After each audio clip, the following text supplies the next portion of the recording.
తమిళనాడులోని తిరుక్కప్పరుండరం కొండపై దీపం వెలిగించే విషయంలో మద్రాస్ హైకోర్టు కీలక తీర్పు వెలువరించింది. కొండపై దీపం వెలిగించేందుకు అనుమతిచ్చింది. సింగిల్ బెంచ్ తీర్పును డివిజన్ బెంచ్ సమర్థించింది. స్టాలిన్ ప్రభుత్వ వైఖరిని న్యాయమూర్తి తప్పుపట్టింది.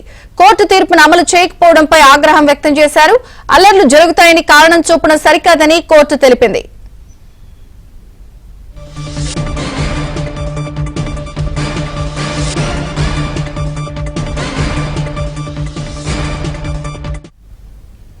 తమిళనాడులోని తిరుప్పరంకుండ్రం కొండపై దీపం వెలిగించే విషయంలో మద్రాస్ హైకోర్టు కీలక తీర్పునిచ్చింది. పూర్తి వివరాలు శ్రీహరి అందిస్తారు న్యూస్ రూమ్ నుంచి. శ్రీహరి.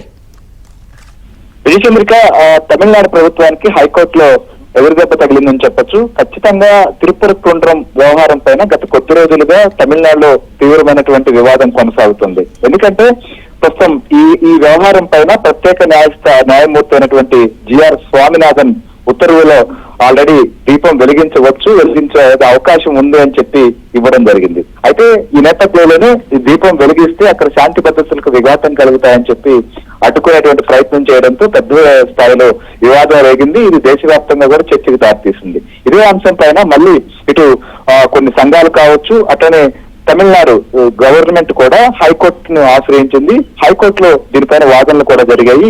న్యాయమూర్తులు జస్టిస్ జయచంద్రన్ అలానే జస్టిస్ రామకృష్ణతో కూడినటువంటి ధర్మాసనం దీన్ని విచారించిన తర్వాత గతంలో సర్వే చేసి అన్ని వ్యవహారాలు గుర్తించున్నటువంటి నేపథ్యంలో అక్కడ దీపం వెలిగించుకోవచ్చు అని చెప్పి స్పష్టం చేసింది. ప్రభుత్వం అప్పీల్ను కూడా కొట్టివేసింది. ఈ సందర్భంగా కొన్ని వ్యాఖ్యలు కూడా చేసింది. ముఖ్యంగా రాజకీయ కారణాలతోనో మరో అంశంతోనో ఇలాంటి అంశాలను వివాదం చేయకూడదు. శాంతి భద్రతలకు సంబంధించిన సమస్య తలెత్తితే అది ప్రభుత్వాన్ని పూర్తి బాధ్యత వహించాల్సి ఉంటుంది. ప్రభుత్వం వీటన్నిటిని చూసుకోవాలని చెప్పి స్పష్టం చేసింది. కాబట్టి ఇక తిరుపరకుండ్రం పైన దీపం వెలిగించేందుకు మార్గం సుగమమైంది. విజయచంద్రిక.